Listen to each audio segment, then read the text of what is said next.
नमस्ते सबको और thank you for joining me today again. आज हम 14th चैप्टर गीता का स्टार्ट करेंगे। 13 को हमने कंक्लूड कर लिया है और 13 की कंक्लूजन में हमने एम्फेसिस देखा है। भगवान कृष्ण ने हमको क्षेत्र और क्षेत्रज्ञ का नॉलेज जिस तरह से उन्होंने दिया है, उन्होंने इस चीज को अलग अलग करके समझाने की कोशिश हमको की है कि क्षेत्र क्या होता है और क्षेत्रज्ञ क्या होता है, इसका फर्क समझो।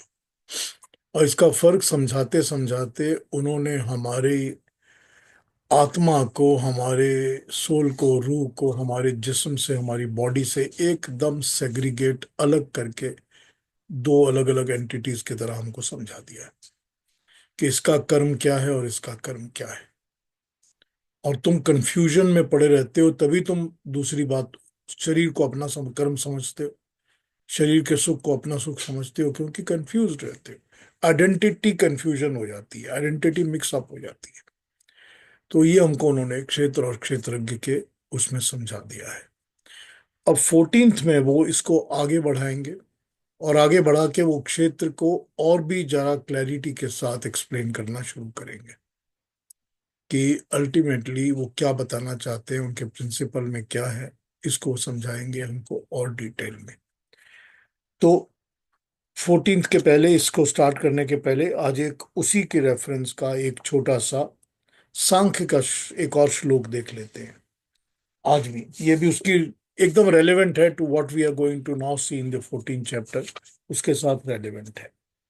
ये आपके सांख्य का पहले अध्याय का सूत्र नंबर 126, 126। ये कहता है त्रिगुणा चेतनत्वादि द्वयो, त्रिगुणा चेतनत्वादि द्वयो। त्रिगुणत्व और अचेतनत्व इत्यादि गुण दोनों में पाए जाते हैं। सत्व रजस तमस गुणों का आवेश और अचेतना जो कार्य जगत में दिखाई देती है, ये दोनों में दिखाई देते हैं।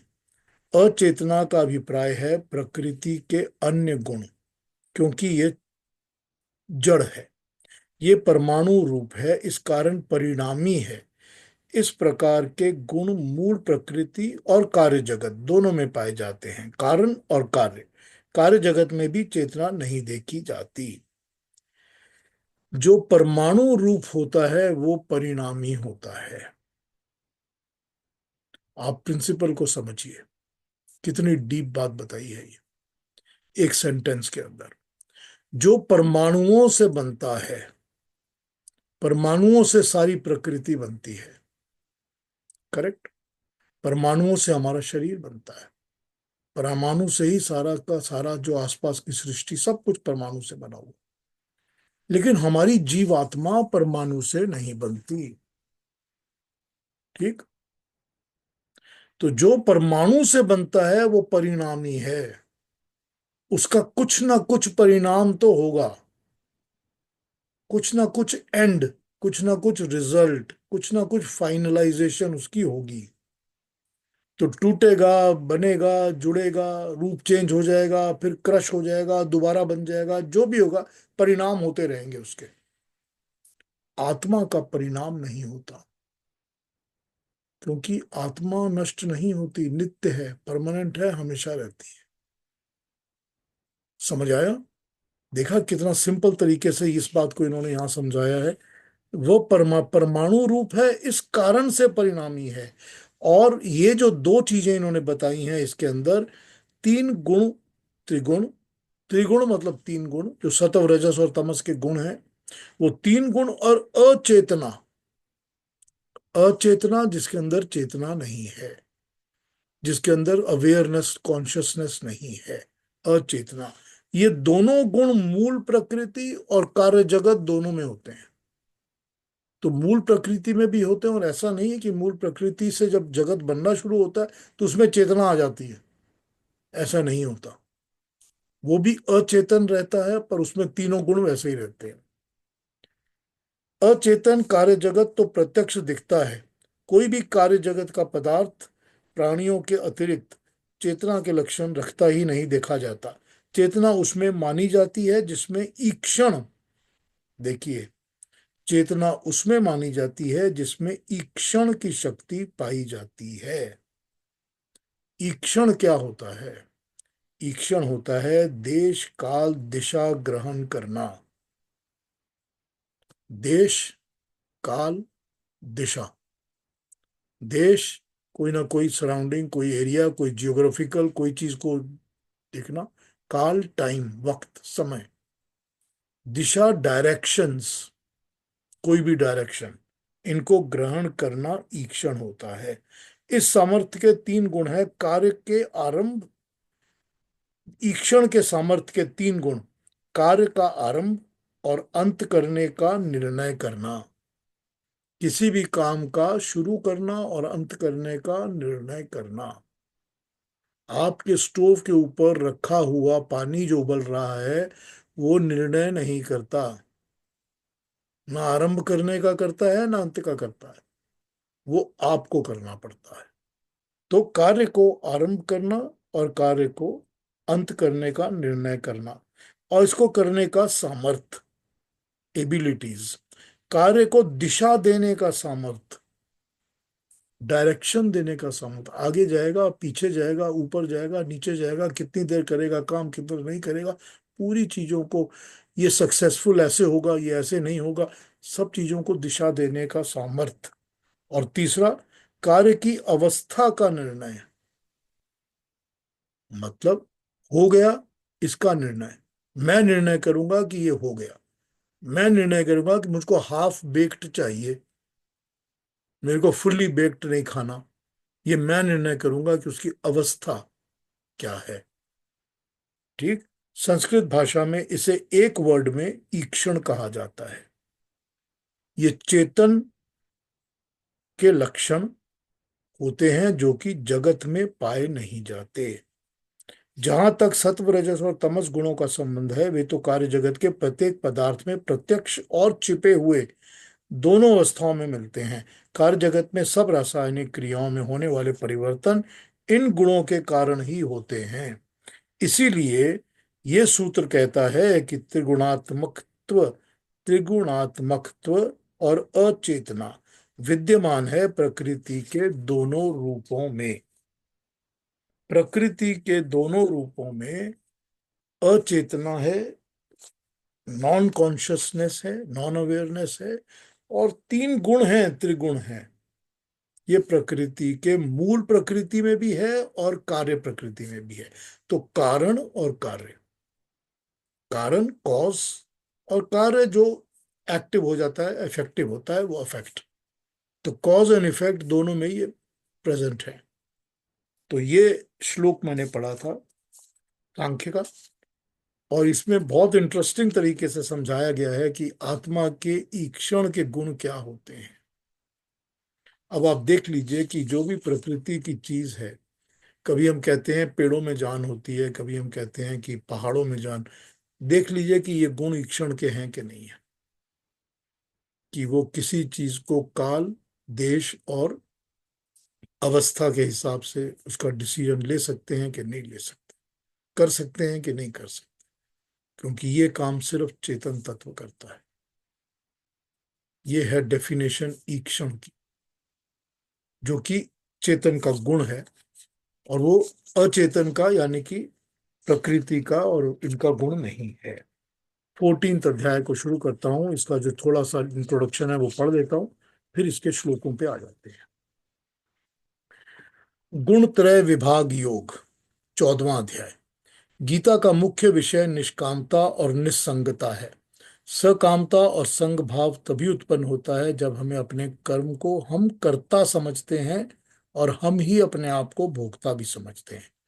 मैं करता नहीं हूं, ये बुद्धि पैदा हो जाए तो सकामता, फल की आकांक्षा रह ही नहीं जाती। इसी विचार की भूमिका 13वें अध्याय में रखी गई है। श्री कृष्ण ने कहा कि यथार्थ ज्ञान तो है ही ये कि हम क्षेत्र और क्षेत्रज्ञ के भेद को पहचानें, इन्हें एक दूसरे से अलग अलग समझें, देह को अलग समझें, शरीर को अलग समझें, आत्मा को अलग समझें। ये समझ ले, प्रकृति तरह पुरुष के भेद को जान लें। जब हमें इनके भेद को जान लेंगे तब क्या होगा? तब गीता अगला कदम उठाती है और कहती है कि सब कर्म तो क्षेत्र कर रहा है, प्रकृति कर रही है, वही करता है, आत्मा तो करता है ही नहीं। 13वें अध्याय में उन्होंने बताया कर्म तो हर हालत में प्रकृति द्वारा ही हो रहा है, हम तो कर्म को करने वाले हैं ही नहीं। जब हम कर्म कर ही नहीं रहे तब हम फल की आशा कैसे कर सकते हैं? जब फल की आशा नहीं करेंगे तो सकामता और संग अपने आप हट जाएंगे। तो फिर कर्म कौन कर रहा है? कर्म कर रही है ये त्रिगुणात्मक सत्व रजस और तमस वाली प्रकृति। इसके किए हुए कर्मों को ये आत्मा अपना किया हुआ समझ रहा है। इसीलिए प्रकृति में हो रहे भौतिक शीत उष्ण सर्दी गर्मी तथा मानसिक सुख दुख ये अपने समझ रहा है। प्रश्न हो सकता है कि क्या ऐसा हो सकता है? सर्दी तो दूसरे को लग रही हो और अनुभव मैं कर रहा हूं, दुख दूसरे को हो रहा हो और दुखी मैं हो रहा हूं। भगवान कृष्ण कहते हैं ये जो हो ही नहीं सकता यही तो हो रहा है। देखिए कितनी सिंपल तरीके से बात समझाई है। ये तो हो नहीं सकता कि आपको ठंड लग रही है इंडिया में बैठे हुए और मुझको यहाँ ठंड फील हो रही है, सर्दी मुझको लग रही है क्योंकि आपको वहां ठंड है। ये तो हो नहीं सकता। तो फिर प्रकृति कर्म कर रही है और तुम अपने आप को कर्ता समझ रहे हो, ये कैसे हो रहा है? ये क्यों कर हो रहा है भाई? ये भी तो फिर नहीं होना चाहिए। तो वो कहते हैं ये तो हो ही नहीं सकता। आत्मा तो दृष्टा है, अकर्ता है, अभोक्ता है, फिर भी ये दृश्य कर्ता भोक्ता बना हुआ है।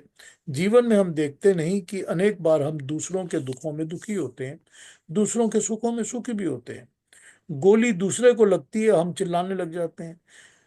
क्रिकेट का मैच सामने चल रहा होता है और हम उछल रहे होते हैं। तो ये तो होता ही रहता है। सिनेमा का दृश्य देखते हैं और हम नाचने लग जाते हैं। ये हम उस दृश्य के साथ, उस सब दूसरे के साथ, दूसरों के भोग के साथ हम एकीकरण करने लग जाते हैं, हम उसको भोगने लग जाते हैं। प्रकृति अपने तीनों गुणों के भोग भोगती रहती है। हम अपने को उससे अलग रखें, अकर्ता रहें, अदृष्टा दृष्टा ही बने रहें, तो क्षेत्र क्षेत्रज्ञ का ज्ञान होगा। प्रकृति अपने सत्व रजस तमस गुणों के कैसे भोग कर रही है, इसका स्पष्टीकरण पिछले अध्याय में नहीं किया। उसी का स्पष्टीकरण अब 14th चैप्टर में, 14वें अध्याय में भगवान कृष्ण करेंगे। तो अब स्टार्ट होगा इसका पहला श्लोक। अब ये है इसकी इंट्रोडक्शन कि हमको ये समझ में आ जाना चाहिए कि हम जो भी प्रकृति के साथ जुड़ते हैं, हम प्रकृति की घटनाओं को अपना समझकर हम उसके सुख दुख को भोगने लगते हैं। अब यहां पर एक चीज और बड़ी बड़ी अच्छी तरह से क्लैरिफाई कर दी भगवान कृष्ण ने, बहुत ही अच्छी तरह क्लैरिफाई कर दी। वो ये बताया कि हम भोगता हैं, पर हम भोगता भी क्यों हैं? भोग भी तो प्रकृति रही है ना। हम तो उससे जुड़ जाते हैं तो हम भोक्ता बन जाते हैं ना। कि सामने अच्छा सीन चल रहा है तो हम रोने लग जाते हैं फिल्म का सीन देखकर। हमको तो कोई जरूरत नहीं उससे इतना जुड़ने की कि हम रोना शुरू कर दें। तो हम क्यों भोगते हैं? भोग तो प्रकृति ही रही है, हमको तो भोगना भी नहीं है। लेकिन हम उसको क्योंकि अपने ऊपर एकीकरण कर लेते हैं, अपने आप को उससे आइडेंटिफाई करना शुरू करते हैं, तो हम भोगना शुरू करते हैं। भोगना का कोई तर्क नहीं है, भोगना होना नहीं चाहिए, मगर हम उसको भोगना शुरू कर देते हैं। अब ये देखिए सारे कॉन्सेप्ट्स जो हमको समझ में आ रहे हैं आस्ते आस्ते, इसी को आगे बढ़ा के अब हम 14 चैप्टर स्टार्ट करेंगे। तो अरुणा जी हमको पहले दोनों श्लोक पढ़ दीजिए 14वें अध्याय के।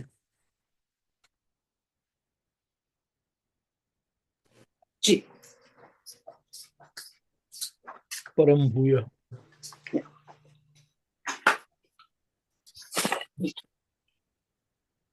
ओम श्री परमात्मने नमः। श्रीमद् भगवत गीता अथ चतुर्दशोऽध्यायः। गुणत्रय विभाग योगो नाम श्रीभगवानुवाच परं भूयः प्रवक्ष्यामि ज्ञानानाय ज्ञानमुत्तमम् यज्ञात्वा मुनयः सर्वे परां सिद्धिमितो गताः इदै ज्ञानमुपाश्रित्य मम साधर्म्यमागताः सर्गेऽपि नोपजायन्ते प्रलये न व्यथन्ति च। Thank you Aruna ji, thank you. बड़े प्यारे श्लोक हैं दोनों। आइए इसको समझते हैं कि क्या कह रहे हैं भगवान। नंबर वन में वो कह रहे हैं, मैं फिर तुझे ज्ञानों में परम ज्ञान, सर्वोत्तम ज्ञान बताऊंगा, जिसे जानकर सब मुनि इस संसार से ऊपर उठकर परम सिद्धि को पहुंचे हैं। इस ज्ञान का आश्रय लेकर जो मेरे साधर्म में आ पहुंचे हैं, वे सृष्टि की उत्पत्ति के समय आने पर भी जन्म नहीं लेते। सृष्टि का प्रलय होने पर भी उन्हें दुख नहीं होता। परम प्रविक्ष्यामि, बताऊंगा तुझको, ज्ञानम ज्ञान, ज्ञानम ज्ञानों में ज्ञानम ज्ञान, उत्तमम श्रेष्ठ, जिसको जानकर सब परम मुनि सिद्धिम, सिद्धि को, संसार को प्राप्त होते हैं। गता, कर गए, प्राप्त कर गए। इदम ज्ञानम, इस ज्ञान को, उपाश्रित्य, उपाश्रित्य, ठीक। उपाश्रित्य क्या हुआ? उपाश्रित्य हुआ कि जिसके पास समीप में बैठकर, जैसे उपासना होती है वैसे उपाश्रित, समीप, उप, पास, समीप बैठकर, आश्रित होकर, उसका आश्रय, ठीक, उसके आश्रय में जाकर, कि मुझे इसका भरोसा, आश्रय है, सहारा है, तो उसका सहारा लेकर उसके आश्रय में जाके, उपाश्रित्य साधर्म्यम, समानता, समान धर्मता प्राप्त किए हुए। अब समान धर्म कौन है, साधर्म कौन है? ठीक, मेरे साधर्म, जो भगवान कृष्ण बता रहे हैं, मेरे जैसा जो है, मेरा साधर्म, ठीक है, प्राप्त करता है। वो सृष्टि से सर्ग, सर्ग मतलब सृष्टि, जब क्रिएशन बनती है उसको हम सर्ग कहते हैं।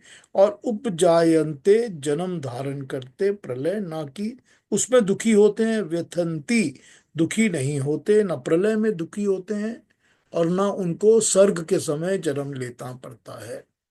अब एक बात तो हमने बहुत बार इसको डिस्कस किया है कि जिनको मोक्ष मिल जाता है, जब क्रिएशन दोबारा बनती है तो उनको जन्म लेना पड़ता है।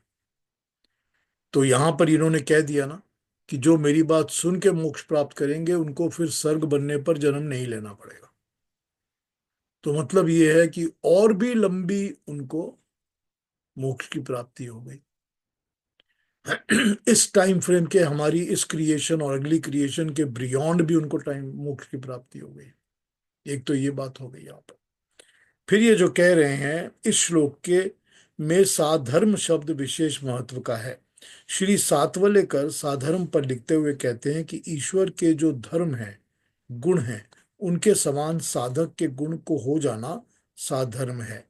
जैसे तपा हुआ लोहा अग्नि के गुणों में युक्त हो जाता है, पूरी तरह आग बन जाता है। श्री अरविंदो घोष ने इस श्लोक के साधर्म शब्द का महत्वपूर्ण मतलब बताया और कहा यह बहुत इंपॉर्टेंट वर्ड है। वो कहते हैं कि मानव देह में जीव भी रहता है और परमात्मा भी रहता है, परंतु जीव तो देह में प्रकृति के गुणों से बंधा रहता है, प्रकृति के भोग को अपना भोग मानने लगता है। परमात्मा मानव देह में रहता हुआ भी प्रकृति के गुणों में, प्रकृति के गुणों के वश में नहीं आता। वो मानव देह में रहता हुआ भी देह से अलग दृष्टा बना रहता है। जीव ने ये नहीं, यही करना है। जीव को मुक्ति का अर्थ यही है कि परमात्मा की तरह मानव देह में रहता हुआ अपने को उससे अलग समझे। यह समझे कि वह क्षेत्र है, वो क्षेत्र नहीं है, वो क्षेत्रज्ञ है। वो भोक्ता भी नहीं है, वो सिर्फ दृष्टा है। जब जीव भी अपने को परमात्मा की तरह देह से अलग समझने लगेगा, तब वो परमात्मा के साधर्म में पहुंच जाता है। यही गीता समझा रही है। आत्मा भोक्ता भी नहीं है, दृष्टा है। क्षेत्र नहीं है, क्षेत्रज्ञ है। तो प्रश्न उठता है कि ये क्षेत्र रूपी प्रकृति कैसे पैदा हुई। अब गीता इसको समझाएगी आगे और इसकी व्याख्या करेगी। लेकिन यहाँ पर कितनी अच्छी तरह से हमको ये समझा दिया है। अब वो हमको वो मंत्र याद आ जाता है, द्वा सुपर्णा सयुजा सखाया वाला, जिसमें ये बताया जाता है हमको कि ये एक पेड़ है, सारा सृष्टि एक क्रिएशन है। उस क्रिएशन में दो पंछी बैठे हैं, और एक पंछी जो है वो तो फल चख रहा है, खा रहा है, मजा ले रहा है। और दूसरा पंछी जो बैठा है वो सिर्फ देखता है, वो सिर्फ विटनेस है, ऑब्जर्व कर रहा है। ये द्वा सुपर्णा सयुजा सखाया वाला मंत्र है। वही हमको यहाँ पर समझना पड़ेगा कि जो शरीर है इसके अंदर तो दोनों बैठे हैं। इसके अंदर हमारी आत्मा तो बैठी ही है ना, और इसके अंदर परमात्मा भी बैठा है। तो हमारी आत्मा तो सारा दिन सारी दुनिया के झमेले झगड़े भोग करती रहती है, ये भी चाहिए वो भी चाहिए, इसको ले आओ उसको ले आओ, इसको छोड़ो, इससे गुस्सा इससे प्यार, सब कुछ चलता रहता है। परमात्मा तो सिर्फ दृष्टा है ना, वो तो सिर्फ देख रहा है ना हमारे कर्मों को, कि हमारा मन क्या कहता है, हमारे वचन क्या कहते हैं, हम कर्म क्या करते हैं, वो तो देख रहा है सिर्फ। तो जब जीवात्मा भी सिर्फ देखने वाला बन जाएगा कि मुझको इन्वॉल्व नहीं होना दुनिया के साथ, जब जीवात्मा भी दृष्टा बन जाएगा, तब उसको कहेंगे साधर्म्य, मेरे जैसे धर्म वाला। परमात्मा का धर्म क्या है? परमात्मा का धर्म है इन्वॉल्व ना होना। परमात्मा का धर्म है सिर्फ दृष्टा बन के देखते रहना। परमात्मा परमानेंटली हेलीकॉप्टर व्यू में बैठा रहता है, वो हमेशा ही देखता है, दूर से देख रहा है, उसको इन्वॉल्व होने की जरूरत नहीं पड़ती। तो हमको कब दृष्टा बनना है? जब हम दृष्टा बनेंगे परमात्मा की तरह, जैसे वो इस शरीर के अंदर बैठा हुआ, हमारी ही बॉडी में बैठा हुआ, वो सिर्फ दृष्टा है। तो जब हम इस तरह से दृष्टा बनेंगे तो हम कहेंगे कि हम परमात्मा के साधर्म्य हैं, एक जैसा धर्म। परमात्मा के जो काम हैं, कर्म हैं, गुण हैं, उस तरह के हमने भी अपना लिए, तभी हम साधर्म कहेंगे अपने आप को। तो उसके गुण क्या है? उसके गुण है वो सारी प्रकृति बनाता है, मगर किसी की चीज चीज में वो इन्वॉल्व नहीं होता, किसी में जुड़ता नहीं है वो। सब में उसकी शक्ति है, सभी में उसकी शक्ति है, लेकिन इनसे वो दुख सुख कुछ नहीं होता उनको, कोई फर्क नहीं पड़ता। तो जब हमको भी पता चल जाएगा कि ये शरीर तो हमारी ही शक्ति से चलता है, आत्मा जब आती है तभी शरीर काम करता है, लेकिन शरीर के साथ हमको ना जुड़ना है ना चिपकना है, हम भी तो दृष्टा बन के देखते रहेंगे क्या हो रहा है। तो जब ये हो जाएगा तब हम परमात्मा के साधर्म में हो जाएंगे, तब हम परमात्मा के उप आश्रित हो जाएंगे, उनके समीप जाकर उनके आश्रय में आ जाएंगे। ये देखिए, पहले ही दो श्लोकों के अंदर भगवान कृष्ण ने सारी की सारी इन डेप्थ हमको सीक्रेट्स बता दी हैं इस चीज की, हाउ टू की, वाई की, सब बता दिया उन्होंने। अब ये कहेंगे कि हम, ये कैसे हो सकता है कि हम कैसे करें, वैसे करें, ऐसे करें? तो भाई ये समझ लो जैसे परमात्मा कर रहा है। फिर आपको कि परमात्मा है तो हमको पता ही नहीं। तो जब ये नहीं पता तो फिर पता करो, फिर चिंतन करो, फिर ये देखो कि अंदर परमात्मा तो बैठा है ना, तभी तो सारे कर्मों को जानता है, सब मन की बातों को जानता है ना वो। जो भी मन में चल रहा है उसको पता चल जाता है ना। कितनी बार तो हम कितनी चीजें मन में बोलते हैं, किसी को बताते नहीं, और वो पूरी हो जाती हैं। तो वो सुन रहा होता है ना अंदर बैठा। तो जब वो सुन रहा है अंदर बैठा बैठा, लेकिन वो इन्वॉल्व तो नहीं होता ना आपके कर्मों के साथ, कि मेरे को बड़ी जोर से चाहिए था कि ये खिलौना मेरे को मिल जाए, खिलौना तो मिल गया, तो वो परमात्मा ने तो नहीं ना खेलना उस खिलौने के साथ, खेलना तो हमने है ना। तो हम भी तो हो सकता है कि हम, वो शरीर तो खेल रहा है लेकिन हमको उसके साथ जुड़ने की जरूरत नहीं। हम भी तो दृष्टा बन सकते हैं परमात्मा की तरह। तो यहां तो पहले 2 श्लोकों में बड़ी डीप सीक्रेट को बता ही दिया भगवान कृष्ण खुलते ही, कि हम भी उसी तरह के साधर्म कर सकते हैं जो परमात्मा का साधर्म है। और हम उस तरह का साधर्म करेंगे तो उसके उपाश्रित हो जाएंगे, उसके आश्रय में आ जाएंगे। और उसके आश्रय में आकर जो इस ज्ञान को समझ जाता है, ये भी तो एक ज्ञान है ना। इस चीज का ज्ञान होना कि मैं सिर्फ दृष्टा हो सकता हूं, मुझे शरीर के साथ कुछ भी अटैचमेंट नहीं करनी, इस क्षेत्र के साथ मुझे इन्वॉल्व नहीं होना, मुझे केवल दृष्टा बनना है, केवल देखते रहना है कि क्या हो रहा है, वैसे ही जैसे परमात्मा देख रहा है। तो जब ये ज्ञान हो जाएगा, और ये जब ये ज्ञान हम अपने अंदर अपना लेंगे और उसको फॉलो करेंगे, तब हम उस रास्ते पे पहुंच जाएंगे जहां हमको मोक्ष के बाद जन्म नहीं लेना पड़ेगा। क्योंकि फिर देखिए, फिर ये प्रकृति में प्रलय हो या प्रलय ना हो, हमको फर्क क्या पड़ता है? फिर ये जिस्म बने या नहीं रहे, बॉडी रहे या बॉडी चली जाए, इसका फर्क ही नहीं लगता। फिर वो फर्क लगेगा ही नहीं। फिर तो लगेगा हाँ भाई मुझे प्रॉब्लम ही क्या है, एक जिस्म मिला हुआ था, उसके साथ मैंने इन्वॉल्व ये सारे काम किए हैं, अब ये जिस्म जा रहा है, जा रहा है, जैसे आया था वैसे चला गया। तो जब इन्वॉल्व ही नहीं होना, तो फिर प्रलय क्या और सृष्टि क्या? जब कोई लेना देना ही कुछ नहीं है, तो हम फर्क क्या पड़ता है मुझे? तो ये है ना वो ज्ञान। तो जब ये ज्ञान मिल जाएगा, तो फिर क्रिएशन के साथ जुड़ना ही नहीं है, तो जन्म लेने की जरूरत ही नहीं पड़ेगी ना। तो ना इस सर्ग में, ना अगले सर्ग में, ना इस क्रिएशन में, ना अगले क्रिएशन, कोई जन्म की आवश्यकता नहीं पड़ेगी। तो देखिए, फिर हम कहेंगे कि बड़ा मुश्किल है, कैसे करें? बड़ा मुश्किल तो है बड़ा मुश्किल तो है। अब हम कहेंगे कि हम परमात्मा कैसे बन जाए? नहीं बन सकते।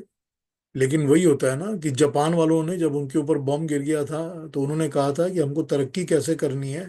तो उन्होंने कहा दुनिया में जो बेस्ट टेक्नोलॉजी है उसकी चीटिंग करना शुरू करो, उसको कॉपी करना शुरू करो। तो उन्होंने कहा जर्मनी की टेक्नोलॉजी सबसे अच्छी है, चलो उसका सामान उठाओ, उसको कॉपी करके टेप रिकॉर्डर बनाओ, उसको कॉपी करके गाड़ी बनाओ, उसको कॉपी करके सब कुछ बनाओ। तो हम भी तो कॉपी तो कर सकते हैं ना, जो परमात्मा का साधर्म है उसके धर्म को समझो और उसको कॉपी करो। तो उसको कॉपी करना शुरू करेंगे तो अपने आप उसके जैसे, फिर आज जापान का प्रोडक्ट दुनिया में सबसे अच्छा समझा जाता है। तो कॉपी कर करके ही तो क्वालिटी बनती है ना। तो हमने भी तो क्वालिटी की भी तो कॉपी करनी है ना। तो जब क्वालिटी की भी कॉपी करेंगे, तो यही होगा कि हम भी परमात्मा की कॉपी करके परमात्मा के जैसे बन सकते हैं। इम्पॉसिबल कुछ नहीं, कोई भी गीता में बताई बात इम्पॉसिबल नहीं है, ये अचीवेबल है। तो जब हम इस तरह के दृष्टा बन जाएंगे, एक बार सोच के देखिए, एक बार वो 1 मिनट के लिए इस विचार को अपने दिमाग में लेकर आइए और सोच के देखिए कि किसी भी चीज के साथ कोई फर्क नहीं पड़ता, इन्वॉल्वमेंट कुछ नहीं है, ना शरीर के साथ, ना प्रकृति के साथ, ना आनी जानी किसी चीज के साथ, ना किसी और किसी के साथ कोई इन्वॉल्वमेंट नहीं। सिर्फ दृष्टा बने हैं, सिर्फ विटनेस की तरह देख रहे हैं, और सिर्फ ऑब्जर्व कर रहे हैं, हाँ भाई ये ठीक है। देखिए कि कितना ज्यादा बंधन मुक्त मनुष्य हो जाता है। सारे झमेले झगड़े सब छूट जाते हैं। सारी जो बड़े बड़े टाइज लगे हुए हैं ना, गांठें लगी हुई हैं, वो सब खत्म हो जाती हैं, सब छूट जाती हैं। यही तो मोक्ष है, मुक्ति है ना, यही तो फ्रीडम है ना, यही तो वो समझा रहे हैं। एक बार सोच के देखिए इसको। फिर कहते हैं भी नहीं, हमको तो दुनियादारी तो करनी पड़ती है, ये करना पड़ता है, वो करना पड़ता है। तो फिर वो आप वही बात आ गई, कॉपी करके देखो कि परमात्मा क्या कर रहा है। सबका पालन कर रहा है, सारी सृष्टि को चला रहा है, सबके साथ बड़े अच्छी तरह से दया और न्याय पूर्वक वो पेश आता है। सबको दुनिया में खाना दिया हुआ है, सबको पालन पोषण सब दिया हुआ है, बुद्धि दी है, अकल दी है, सब दिया हुआ है। मगर फिर भी तो हमारे साथ इन्वॉल्व नहीं होता। हमारे सुख दुख के अंदर तो वो इन्वॉल्व नहीं होता, हमारे झगड़े झमेले लड़ाइयाँ, हमारे गुस्से किसी के अंदर इन्वॉल्व नहीं होता। तो हम भी तो कॉपी कर सकते हैं उसको।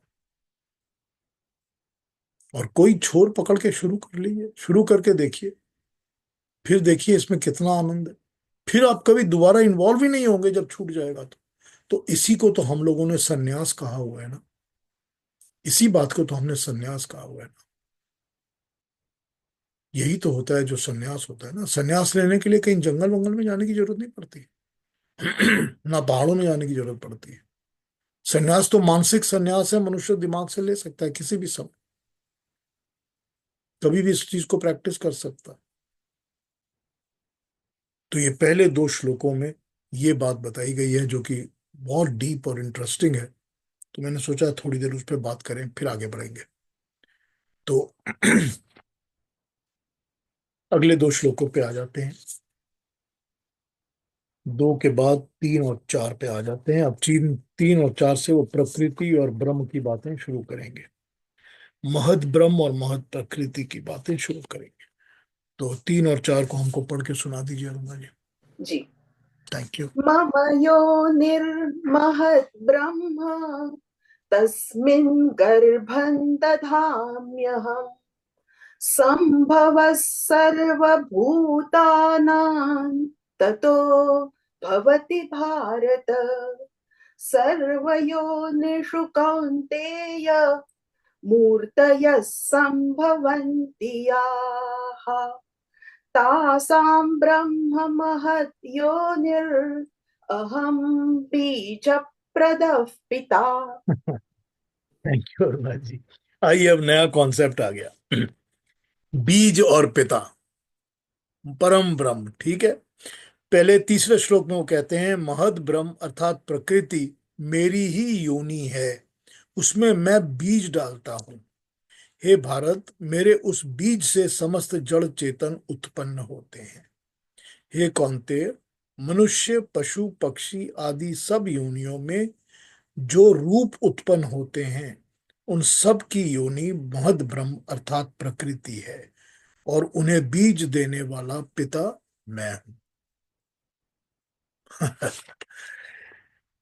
महद ब्रह्म शब्द, महद का मतलब और ब्रह्म का शब्द, ब्रह्म का मतलब, ये दोनों एक ही शब्द है, क्योंकि महद का अर्थ भी बड़ा होता है और ब्रह्म का अर्थ भी बड़ा होता है। यहाँ पर प्रकृति को बहुत बड़ा कहने के लिए महद ब्रह्म शब्द का प्रयोग किया है। सृष्टि की उत्पत्ति के लिए महान प्रकृति को दैवीय योनि तथा भगवान को वीरदाता मानकर इन्हें सृष्टि के अर्थों में सब पदार्थों का माता पिता सूचित किया गया है। आइए इस पर आता हूं, थोड़े दूसरे ट्रांसलेशंस देख लूं, देखे नहीं अभी तक।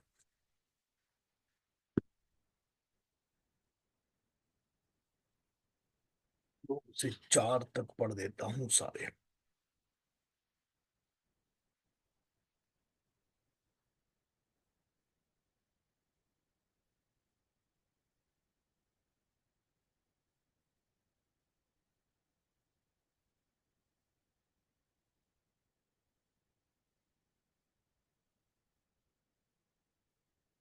14 चैप्टर वैसे बहुत छोटा सा है, 26 27 ही सारे श्लोक हैं इसके।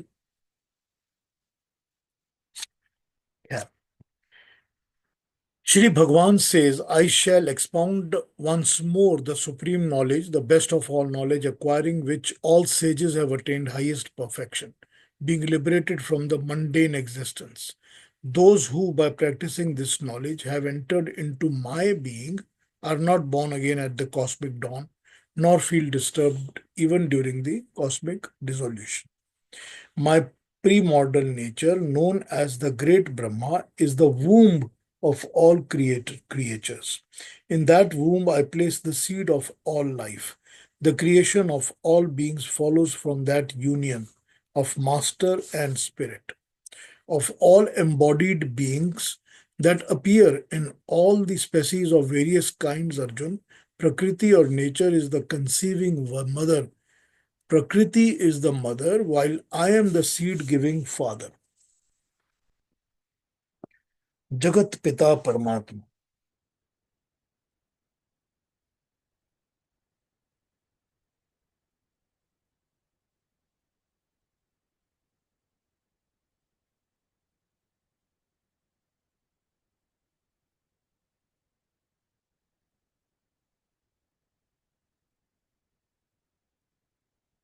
हे अर्जुन, मेरे महत ब्रह्म अर्थात अष्टधा मूल प्रकृति संपूर्ण भूतों की योनि है, और उसमें मैं चेतन रूपी बीज को स्थापित करता हूँ। उस जड़ चेतन के संयोग से सभी भूतों की उत्पत्ति होती है। हे कौन्तेय, सब योनियों में जितने शरीर उत्पन्न होते हैं, उन सब की योनि गर्भ धारण करने वाली माता आठ वेदों वाली मूल प्रकृति है, और मैं ही बीज को स्थापन करने वाला पिता हूँ। अन्य कोई न माता है न पिता है। जब तक जड़ चेतन का संयोग रहेगा, जन्म होते रहेंगे। निमित्त तो कोई ना कोई बनता ही रहेगा। चेतन आत्मा जड़ प्रकृति में क्यों बंध जाती है, ये मैं आगे बताऊंगा। और देखते हैं तो,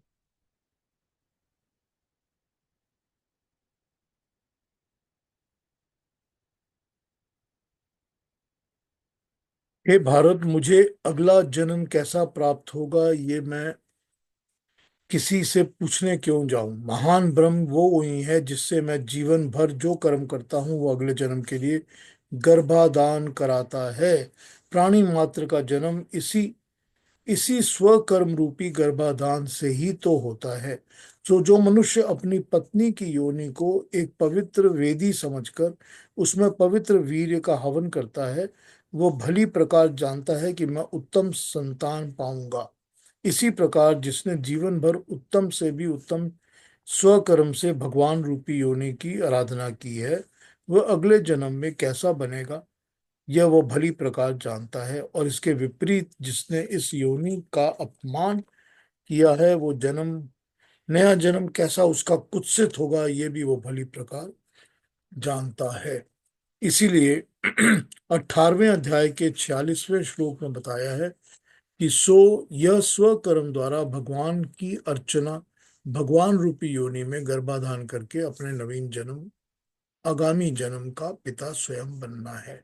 हर पुरुषार्थ परायण आत्मविश्वासी कहता है कि मैं स्वयं अपना भाग्य विधाता हूँ। यहाँ भगवान कृष्ण ने कहा है कि मैं स्वयं ब्रह्म योनि में पुण्य कर्म रूपी जीव का आधान करके अपने भावी जीवन का पिता बनता हूँ। यही आत्मविश्वास है। हे कौन्तेय, ज्ञानहीन होकर लोग कहते हैं कि मुझे भगवान ने अमुक योनि में पैदा किया, किंतु वास्तव में हर जीव को ये समझना चाहिए कि जितनी पृथक पृथक योनियों में जो पृथक पृथक मूर्तियां पैदा होती हैं, उन सब की एक महान योनि ब्रह्म है, और उसमें बीज बोने वाले पिता मैं स्वयं हूँ। जीवन भर का कर्म कलाप रूप बीज जैसा है, फल भी वैसा ही पाऊंगा। जब अपना निर्माता मैं स्वयं हूं, तो किसी और को दोष क्या दूं। ये एक दूसरी तरह से इस पूरे कॉन्सेप्ट को देख रहे हैं। चलिए उस पर भी बात कर लेंगे। आगे देख लेते हैं इसमें क्या कर। हे अर्जुन, महत ब्रह्म इस ब्रह्मांड की योनि है। उसके गर्भ में मैं परमात्मा चेतन रूप स्थापित करता हूँ। उस गर्भ से सब प्राणी जगत उत्पन्न होता है। हे कौन्तेय, सब योनियों के शरीरों में जो उत्पन्न होते हैं, उन सब की योनि गर्भ को धारण करने वाली जननी महत ब्रह्म है। उसमें मैं परमात्मा बीज प्रदान करता हूँ। बीज मैं प्रदान करता हूं, ऐसा परमात्मा की ओर से कहा गया। मैं परमात्मा का ही सूचक है। इसमें एक भ्रम हो सकता है कि प्राणी आने वाले जीवात्मा परमात्मा का ही अंश है, मगर ऐसा है नहीं। यहाँ तो शरीर का ही वर्णन किया गया है। शरीर में एक तो पांच भौतिक अंश होता है, और एक कार्य करने की शक्ति जिसको प्राण कहते हैं। यही प्राण परमात्मा की ओर से दिए जाने वाली बात कही गई है। परमात्मा प्राणी के शरीर में अपने सात पुत्रों से कार्य करता है, ऐसा वर्णन ऋग्वेद में कहा गया है। यही बात गीता का प्रवक्ता पहले चैप्टर के 13वें अध्याय के 21 और 20, 21, 22 श्लोकों में कह चुका है। वहां कहा है कि शरीर में पांच भौतिक तत्वों के अतिरिक्त सुख दुख को भोगने वाला, जन्म मरण से बंधा हुआ लिपटा हुआ आत्मा पृथक है, और इन दोनों से पृथक उपद्रष्टा अनुमंता भर्ता भोक्ता परमात्मा महेश्वर है। यह देव में वह यह देह में वो दूसरे पुरुष से पृथक एक अलग है। आइए अब समझते हैं कि बात क्या कही गई है इन चैप्टर्स। बहुत अलग अलग तरह से लोगों ने डिफाइन किया है, लेकिन समझना इसको पड़ेगा। ये महत ब्रह्म क्या है यहाँ पर। पहले तो इन्होंने कहा कि जो महत ब्रह्म प्रकृति है, महत ब्रह्म, और चौथे में महान ब्रह्म, इन शब्दों का प्रयोग किया गया है। ये दोनों शब्द एक ही हैं, इसलिए इनका अर्थ भी दोनों स्थानों में एक ही करना उचित है। महत ब्रह्म तथा ब्रह्म महत का एक और अर्थ हो सकता है। सांख्य की परिभाषा में महत का अर्थ प्रकृति होता है। प्राकृते महर्ता महान, ये सांख्य का वचन है। प्रकृति का पहला रूप महान ही होता है। महान अर्थात बड़े रूप वाली जगह में फैली हुई प्रकृति, जिसे सांख्य की परिभाषा में भी महत या महान कहा गया है। उसी महत को जब भगवान प्रेरणा देते हैं तो सृष्टि चक्र आरंभ होता है। अब यहाँ पर क्या कहा गया है, हमको क्या समझना है? यहाँ पर यह कहा गया है कि प्रकृति को इन्होंने महत ब्रह्म कहा है। हमने एक बार पहले अपने डिस्कशंस में ये आपको बताया था कि जो ब्रह्म है उसका अर्थ क्या होगा। जो ब्रह्म शब्द होता है उसका अर्थ होता है एक नंबर की वो महान। ठीक, पहला अर्थ महान। जब पहला अर्थ महान, बड़ा, महान मतलब बड़ा, और वो जो अपने आप को एक्सपैंड करता है या मल्टीप्लाई करता है, तो ये दोनों गुण किसी भी ब्रह्म में होने जरूरी हैं। पहला गुण उसका है कि वो महान है, बड़ा है, बहुत बड़ा है, बहुत महान है, हम सबसे बड़ा है। और दूसरा गुण होता है उसका कि वो अपने आप को एक्सपैंड करता है, अपने आप को मल्टीप्लाई करता है। तो ब्रह्म तो परमात्मा को भी कहते हैं, जीवात्मा को भी कहते हैं, और मूल प्रकृति को भी कहते हैं। तीनों ब्रह्म है, क्योंकि तीनों महान हैं, बड़े हैं, और तीनों अपने आप को मल्टीप्लाई करते हैं, ग्रो करते हैं। तो तीनों को हमने ब्रह्म कर दिया। तो यहां जब उन्होंने महत ब्रह्म यूज किया, तो क्योंकि जब प्रकृति बनती है तो उसकी जो पहली अवस्था बनती है उसको हम महत कहते हैं। वो हमने पिछले चैप्टर में देख लिया था कि उसकी फर्स्ट स्टेज को हम महत कहते हैं। तो जब उसको महत कहते हो, तो जब यहाँ पर महत ब्रह्म यानी कि पहली स्टेज में आई हुई प्रकृति, उस पहली स्टेज पर आई हुई जो प्रकृति है उसके अंदर मैं परमात्मा बीज डालता हूं।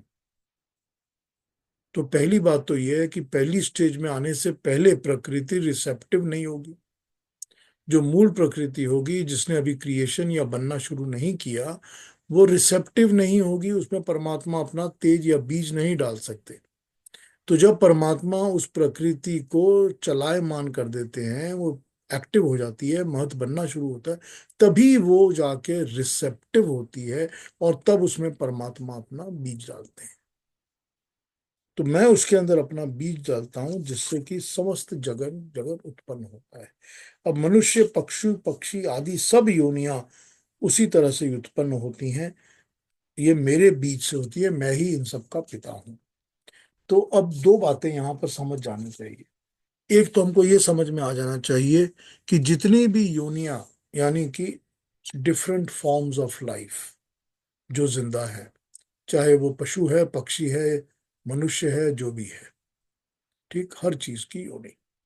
पहली बात तो ये है कि हर चीज की योनि तभी जन्म लेती है, तभी बनती है, जब प्रकृति से उसको बनने की चीजें प्राप्त होती हैं। प्रकृति से उसको क्या मिलता है? अष्टधा बताया ना प्रकृति को। तो आठ अष्टधा क्या चीजें हैं?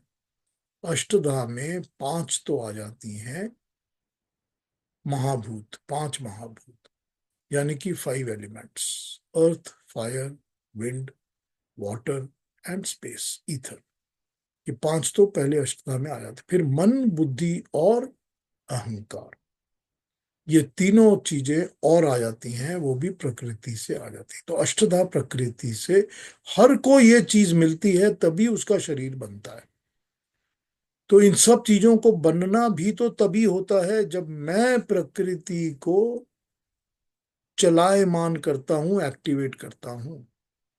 मैं परमात्मा, जब परमात्मा इस प्रकृति को एक्टिवेट करता है, अपना तेज डालता है, और तेज डालने से ये प्रकृति जो है वो काम करना शुरू करती है, तभी तो प्रकृति ये शरीर सब योनियों को दे सकती है।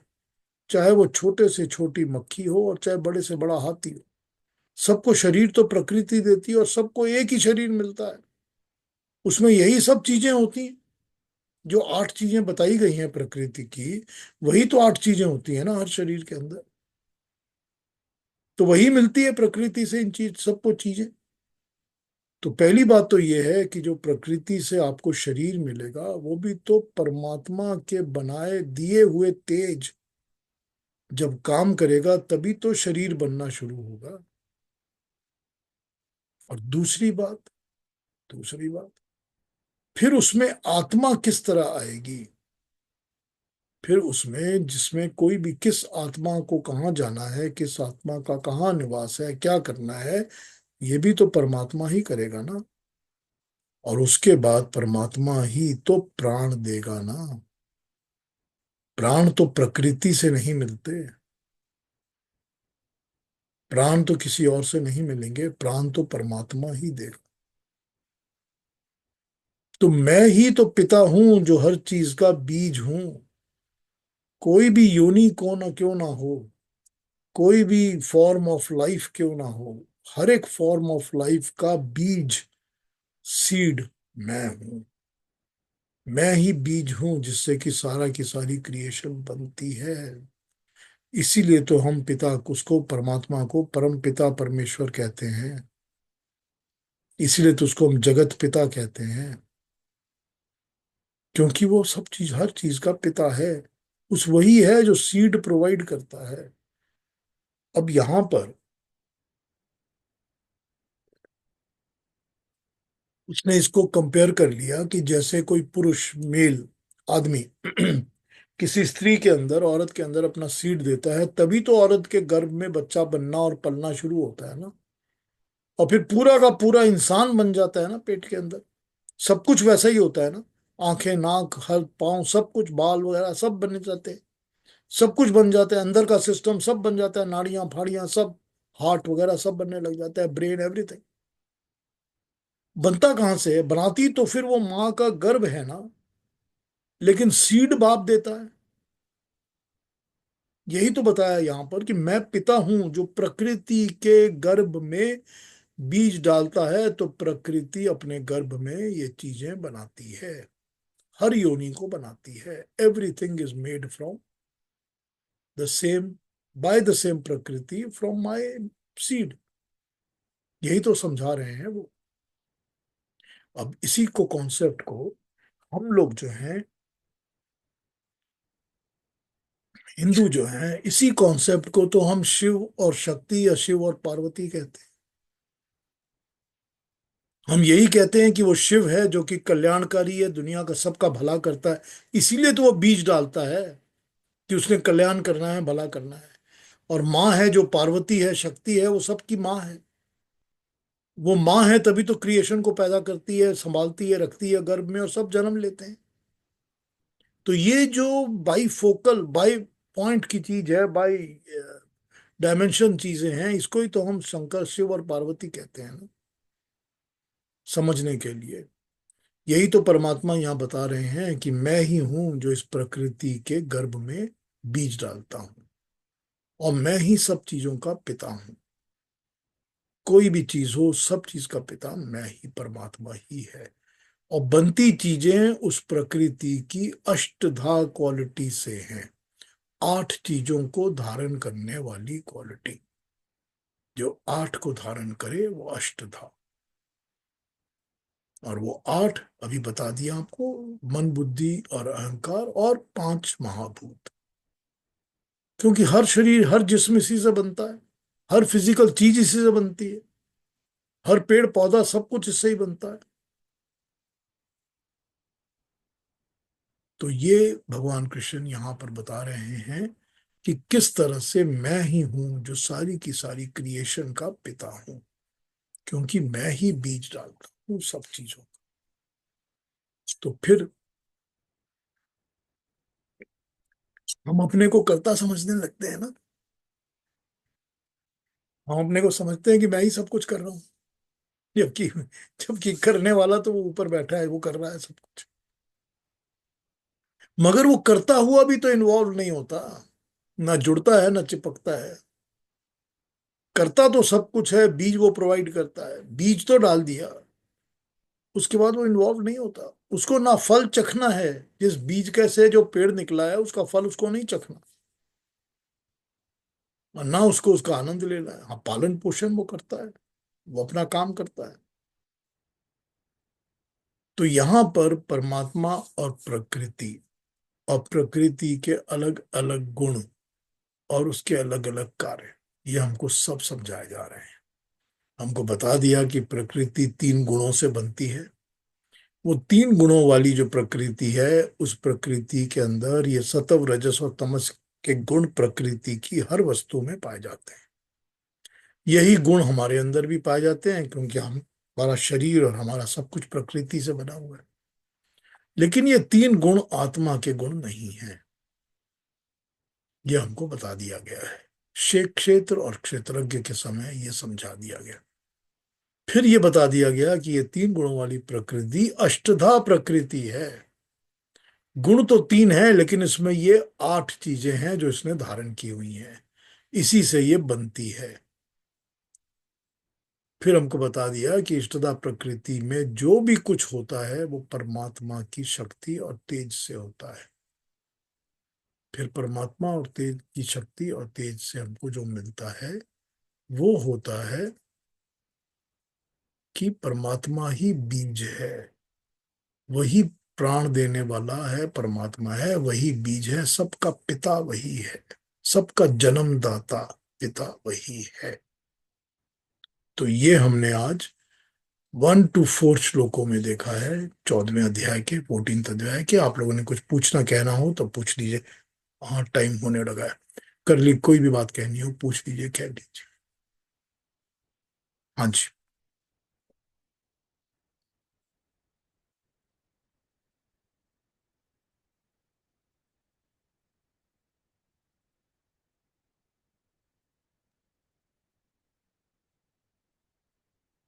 पीयूष, परमात्मा तो एक ही है ना। तो फिर अब हम, मतलब हम अगर कॉपी भी करें तो हम कैसे, मतलब क्या, हम नहीं बन सकते ना बिल्कुल भी। वो हम तो हम ही रहे, इंसान ही रहेंगे हम तो। हम रहेंगे गलतियां भी तो हम कर। ही, लेकिन हम उसको एज एन आइडियल तो कॉपी कर सकते हैं। हम तो बहुत सारे आइडियल्स को कॉपी करते हैं ना। हम तो देखते हैं ना कि मेरे माता ने ये सिखाया, मेरे पिता ने सिखाया, मैं तो पिता को आइडियल समझता हूँ, उनको कॉपी करता हूँ। मैं तो अपना पिता नहीं बन सकता ना, मैं तो उनको कॉपी कर सकता हूँ। उस तरह महान पुरुष जो होते हैं कि भाई मैं ये क्रिकेटर को फॉलो करता हूँ, मैं इनके जैसे कॉपी करके ऐसा ही क्रिकेटर बनना चाहता हूँ, तो मैं वो तो नहीं बन जाऊंगा, पर मैं उसको कॉपी तो कर सकता हूँ। तो परमात्मा के गुण जब हमको पता चलते हैं कि उसके ये गुण हैं, तो हम तो उसको कॉपी करते हैं ना, कर सकते हैं। हम परमात्मा तो कभी बनेंगे नहीं, पर हम उसको कॉपी तो कर सकते हैं। मैं अपने गुरु के जैसा गुरु तो कभी बनूंगा नहीं, पर मैं गुरु को कॉपी तो कर सकता हूँ। उन्हीं के दिए हुई चीजों को समझ के बता के उसी तरह फॉलो कर सकता हूँ। तो यहाँ तो सिर्फ फॉलो करने वाली बात है ना। ठीक है। हाँ जी। वो कहते हैं ना, इजी सेड देन डन। वो को everything is difficult to do, but we have to attempt. करना बहुत मुश्किल है। जब दिमाग में चीज बैठ जाएगी कि करना है और ऐसे ये है और ये है, तो बस होना शुरू होगा। सारा काम तो मेंटल ही है ना, ब्लॉक तो मेंटल ही है ना, सारे मेंटल ब्लॉक्स ही लगे हुए हैं। हाँ, युक्ता जी क्या कहेंगी? नहीं, यही कह रही थी, बहुत अच्छा समझाया आपने। अब मतलब काफी मनन करने वाली चीज है। मतलब जैसे आप कह रहे हैं कि जब तक अब धीरे धीरे कोशिश नहीं करेंगे तो नहीं होगा। अब ये होता है कि कोई विचार मन में आता है तो फिर एकदम ध्यान आ जाता है, नहीं नहीं ऐसे नहीं करना है, ऐसे नहीं सोचना है। तो उसको मतलब अपने को सुधारने की कोशिश तो कर रहे हैं। ये तो जरूर है। ये लेकिन एक बात बताइए, ये जो मोक्ष प्राप्त आत्माएं हैं वो जब दोबारा जन्म लेती हैं तो क्या फिर वो दोबारा भी मतलब वो वापस संसार में फंस सकती हैं? हाँ, ऑप्शन अवेलेबल होता है। हाँ, कि भी दोबारा यदि फिर कोई गलत काम कर लिया या कुछ कर ऑप्शन लिया तो ऑप्शन संसार के अवेलेबल चक्कर है, में पर फंसे। हम ये समझेंगे कि उनको जिस तरह का ज्ञान मिला हुआ है उन आत्माओं को, उस हम्म। ज्ञान के साथ जब वो दोबारा जन्म भी लेती होंगी तो वो ज्यादातर ही इन्वॉल्वमेंट्स में फंसती नहीं होंगी, क्योंकि ज्ञान तो उनको मिला हुआ है ना पहले से। तो उनके हाँ संस्कार, उनकी इंक्लिनेशन उसी ज्ञान के हिसाब से होंगी। तो दोबारा ऐसा होता नहीं होगा कि वो फंस जाती होंगी, पर ऑप्शन तो अवेलेबल है, आप फंस सकते हो ना कभी। हाँ, कि फिर वो संसार के प्रलोभन में आ जाएं। हाँ बिल्कुल। पीयूष जी, हाँ जी, हाँ जी रवि जी। आपने जो अभी कहा है उसमें मुझे एक शेर याद आ गया। नदी नहीं पूछती किसी से समुंदर का रास्ता, नदी नहीं पूछती किसी समुंदर का रास्ता, जिन दिलों में जिन दिलों में जुनून होता है वो किसी से मशवरा नहीं करते। जिन दिलों में जुनून होता है वो किसी से मशवरा नहीं करते, मशवरा नहीं ले करते, ठीक है। क्योंकि वो उनको मन में है कि मैंने करना है, मैंने भगवान की तरह बनना है। वो किससे पूछते नहीं, किससे पूछेंगे अरे कि नहीं हो सकता, अरे हो सकता कि नहीं हो सकता। जब उन्होंने करना है तो अंदर से आके जिन बिल्कुल जिन दिनों में जुनून होता है वो बिल्कुल। मशवरा नहीं करते। अंदर से ही आ जाती है सारी बात, वहीं से पैदा हो जाती है, जी। पूछने की जरूरत नहीं पड़ती। तो हाँ ये तो केतु फिर जी वही क्या, है ना। केतु जी क्या कहेंगे आप? मुझे एक ही बात सोच रहा था कि जब आप कहते हैं कि आत्मा दृष्टा बन जाती है तो फिर वो मोक्ष प्राप्त करती है, या वो साधर्म के हिसाब से बन जाती है, परंतु वो आत्मा तो संचित कर्मों से आती है, कई जन्मों से आती है, तो वो एक जन्म में तो मोक्ष नहीं प्राप्त कर सकती, उसको तो रिपीटेडली कितने जन्म लेने पड़ते हैं। और फिर उन रिपीटेड जन्मों में उसको कितनी गति मिलती है, कितनी उन्नति मिलती है आध्यात्मिक जीवन में। So that becomes a questionable ना। वही बात है ना कि आप अगर ये समझ लेते हैं कि मेरे को तो अब दृष्टा बन जाना है, इन्वॉल्व नहीं होना किसी चीज में, तो एक साथ ही सारे के सारे शैकल्स और बंधन छूटने लग जाते हैं। जब छूटने लग जाते हैं तो फिर इस फर्क नहीं पड़ता कि मैंने एक और जन्म लिया या नहीं लिया, या 3 जन्म लिए, मगर तीनों में मेरा फिर अगर दृष्टा भाव ही बना रहेगा तो मुझे इससे फर्क नहीं पड़ेगा कि मैंने कब मोक्ष ले लिया। ठीक है ना? पर वो करना तो पड़ेगा ना, तभी काम होगा। वो तो यही समझा रहे हैं भगवान Krishna. It's a perpetual exercise. हाँ, it goes on, keeps on going, it's a work in progress, always. Always, yes. हाँ जी, और कुछ कोई कहेंगे, किसी ने कुछ कहना है, बोलना है? जैसे हाँ जी, हाँ जी, सब जी। कुछ बात कर रहे हैं कि आत्मा की बात की, आत्मा ये करके आई। अब अगर हम देखें भीष्म पितामह उन्हीं आत्मा में से एक थे, लेकिन उन्होंने अपने उस जन्म में बहुत अच्छे काम किए। लेकिन एक जो था कि दुर्योधन के साथ ही रहना है, गलती हो या ना हो, द्रौपदी का वस्त्र हरण हुआ है, मैं उठूंगा नहीं। तो अपने आप हम कह सकते हैं उसमें थोड़ी सी गड़बड़ हो गई। अब खैर हम तो वहां थे नहीं ना है, ये नहीं कह सकते उनको अब मोक्ष रहा या बदल गया या उनको दोबारा आना पड़ा ये कलंक धोने के लिए। कुछ बातें तो यह है कि हमारे हम सोच सकते हैं लेकिन हमें पता नहीं है, समाधान हम नहीं कर सकते। वही बात है ना कि आत्मा के पास ऑप्शन तो है ना, हाँ, लेकिन उन्होंने कर लिया कि तो। उन्होंने गलत ऑप्शन तो ले ही लिया ना उन्होंने भी। हाँ, द्रोणाचार्य और सब जितने थे वो गुरु और गुरु लोग, उन्होंने कुछ तो किया।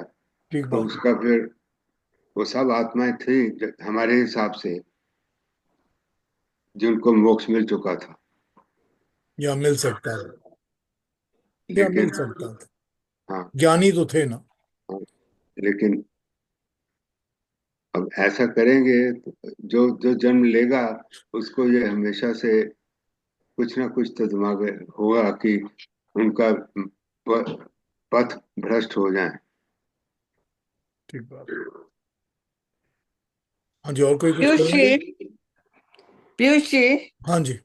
आपने जो फ्रीडम की बात की वो वो तो मुझे अनुभव हुआ है कि किसी में फंसे हैं, जैसे कि कोई संस्था में, और वो संस्था डिसफंक्शनल है, और उससे फिर छूट जाना, तो जो फ्रीडम का महसूस होता है, तो लगता है कि I become in charge of my self now, I am not a captive. वो बड़ी फ्रीडम लगती है। बिल्कुल होता है, बिल्कुल। और रिश्तों में जैसे भी होता लगता है है, कि हम, लोगों से भी होता है, काम सब हाँ चीज से होता है। हाँ, सबसे होता है, सही बात है।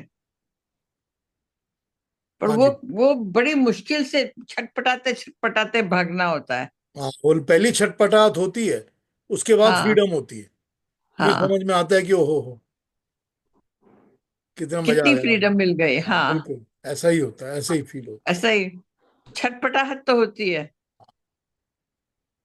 ठीक बात। हाँ। हाँ जी। Namaste, namaste everyone, namaste Piyush ji. Yes I Sheetal. just got my answer. Yeah, I just got my answer from the questions of others. Uh, अगर ज्ञानी सब ज्ञानी थे महाभारत के पूरे, बुजुर्ग सब ज्ञानी थे, फिर से गलती होते हुए क्यों देखा उन्होंने? मतलब रोक सकते थे। They had the power, they had the knowledge, already ज्ञानी थे। तो इतनी बड़ी गलती हो रही है बहू के साथ, दूसरों के साथ, तो होते हुए क्यों, मतलब why did they tolerate, why did they let it happen?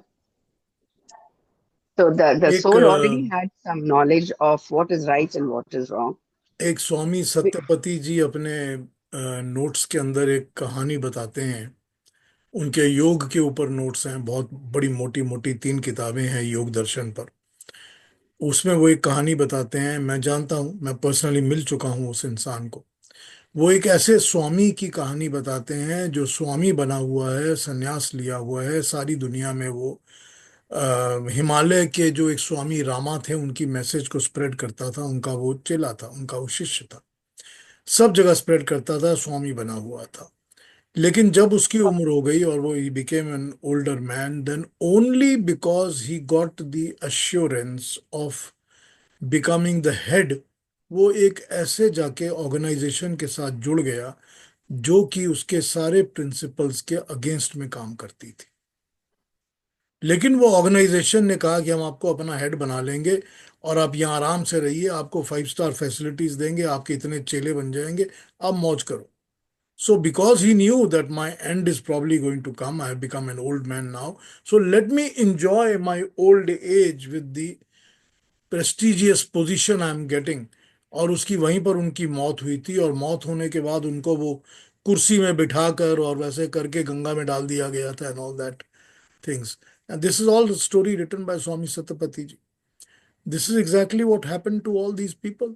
इन लोगों को वो अपनी पैसे की और पैसों के साथ जो पोजीशन थी उसकी इतनी लालच हो गई थी कि वो उनको छोड़ नहीं सके। चाहे वो भीष्म थे या द्रोणाचार्य थे, और जो भी थे वो अच्छे ज्ञानी लोग तो थे, लेकिन जुड़ गए ना किसी चीज के साथ, अट्रैक्शंस के साथ जुड़ गए और भटक गए। किससे जुड़ गए? जुड़ गए एक तो अपनी पोजीशन, कि मैं इतनी अच्छी राजमहल में रहता हूँ, मेरी पोजीशन है, इतने हर महीने मेरे को तनख्वाह मिल रही है, पैसे मिल रहे हैं, I available to me, so many riches are available to me, facilities are available to me, how can I deny this? This is exactly what happened to those people also. और इसी से वही होता है ना, बैक टू व्हाट। हाँ जी, sorry. Yes. Sorry, मतलब ऐसा हुआ ना, from history, from certain characters, whether they are fictitious or they really happened, I'm not going into those details, but history यही सिखाता है ना हमको कि ये मत करो, ये मत करो, ये मत करो. So can we take these people as examples of what we shouldn't do rather than what we should do? There's some characters, some features of history or mythology, we learn what to do, what is right. तो यहाँ पर यही हुआ ना कि हम ये what not सीखते to हैं, correct, what should not be done. do. Yeah. Correct, So, that is also a lesson we must learn. yes, yes. जी। Thank you. और कोई कुछ कहेंगे before we go, before we end? Anybody has to say anything? बहुत अच्छा रहा session आज का। पीयूष जी। थैंक यू इंदिरा बहन, थैंक यू वेरी मच। तो फिर अगले सैटरडे मिलें, तो तब तक के लिए प्रणाम, नमस्ते सबको, अपना अपना ख्याल रखिए, ध्यान रखिए। तो फिर हम आगे अपने 14th चैप्टर को आगे बढ़ाएंगे और थोड़ी थोड़ी डीप फिलोसफी समझेंगे कि क्या बोलते हैं भगवान कृष्ण गीता में, और उसको अंगीकार करने की कोशिश करेंगे। सारा हफ्ता मिलता है, उसके ऊपर थोड़ा थोड़ा अपने अंदर एब्जॉर्ब करके देखिए कैसे उसको अपना सकते हैं।